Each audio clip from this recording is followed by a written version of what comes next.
Sebelum kita masuk ke videonya, ayo subscribe dan nyalakan lonceng notifikasinya. Sedikit 25% dari alokasi DTU, dana transfer umum. Sebagaimana tertuang dalam penjelasan pasal 11 ayat 21 nomor 9. Ini sudah saya sampaikan juga di dalam TikTok saya nih. Jadi sudah ada di dalam Undang-Undang APBN. Dengan demikian, pemerintah daerah wajib menganggarkan dan menyampaikan laporannya kepada pemerintah pusat. Adapun besaran kebutuhan penggajian P3K masing-masing daerah dengan memperhatikan PMK nomor 17 PMK 2021 tentang pengelolaan transfer ke daerah dan dana desa tahun anggaran 2021 dalam rangka mendukung penanganan pandemi coronavirus disease dan dampaknya. Jadi ada dana yang selain corona dan sebagainya, ada yang soal pendidikan untuk membayar guru-guru. 3. Berkenan dengan hal tersebut diharapkan kepada saudara, maksudnya gubernur dan bupati, untuk segera melaksanakan pengangkatan P3K sesuai dengan formasi yang ditetapkan Kemenpan RB, serta merealisasikan pembayaran gaji dan tunjangan P3K sesuai ketentuan yang berlaku. 4. Sebagaimana penjelasan di atas, maka alokasi P3K sebagaimana tercantum dalam lampiran dalam penganggaran sudah ditentukan penggunaan secara spesifik atau bersifat earmark dan tidak dapat digunakan untuk belanja lain. Sebab biasanya kalau DAU turun ke daerah, bupati, gubernur merasa itu uang APBD.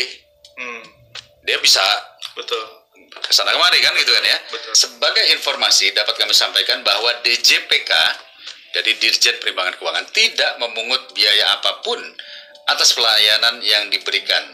Dan untuk menjaga integritas, maka diharapkan tidak menyampaikan pemberian dalam bentuk apapun kepada pejabat pegawai DJPK.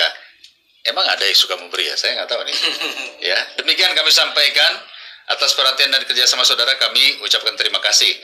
Dirjen Perimbangan Keuangan, jadi tembusan Dirjen Bina Keuangan Daerah Kemendagri, Dirjen Guru dan Tenaga Pendidikan ada di sini ya, orangnya langsung.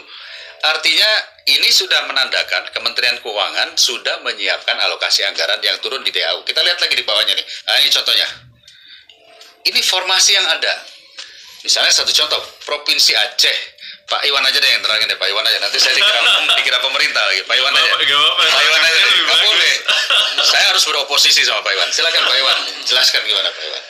Jadi ini adalah perhitungan gaji guru P3K di alokasi DAUT tahun anggaran 2021 yang sudah dihitung oleh Kementerian Keuangan berdasarkan formasi yang diajukan maksimal di tahun 2021.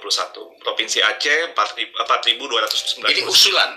Apa sudah ditetapkan? Ini sudah ditetapkan. Sudah ditetapkan. Jadi kan Kementerian Pan RB menetapkan formasinya, lalu Kementerian Keuangan, oke, ini anggarannya gitu. Oke. Jadi anggaran gaji P3K yang diperhitungkan sebesar 80 miliar sekian. 80 miliar. Ya, Kabupaten Aceh Barat dan seterusnya juga sama. Saya lihat dapil saya ya. Coba kita lihat. Kita turun cari Kabupaten Bandung. Ini ya. Kabupaten Bandung nomor 150 usulan atau yang sudah di-approve. Sudah di-approve, ditetapkan. 9.496 tenaga honor yang akan diangkat. Ya. Nilai alokasi anggaran yang sudah disiapkan dari Kementerian Keuangan adalah 177 miliar lebih. Berarti dananya ada dong. Betul. Nah, ini yang harus diketahui oleh kepala dinas masing-masing bahwa dananya sudah diadakan. Tapi masalahnya lolos passing grade nggak nih? Masuk nggak nih, lolos nggak? Nah, itu pertanyaannya. Nah, jadi kalau udah ditetapkan seperti ini dan dana yang sudah ada, kan berarti proses seleksi yang kita lakukan. Seleksinya. Ya, jadi duitnya udah ada nih, teman-teman guru honor. Tapi lolos apa enggak, gitu kan? Nah, ini. Siapa yang meloloskan sebetulnya, Pak Iwan? Diri sendiri. Gurunya sendiri. Jadi, kan kita ada tahap 1, tahap 2, tahap 3. Oke. Jadi itu memang sengaja kita perjuangkan kesempatan 3 kali itu untuk memaksimalkan jumlah guru honorer untuk bisa lolos. Jadi artinya, yang saya tangkap ya, dulu waktu Menteri Pendidikan diskusi dengan Komisi 10, kita mengatakan, lolosin aja deh semua. Toh mereka sudah mengajar. Terbentur oleh peraturan Undang-Undang ASN. Betul. Harus ikut tes. Betul.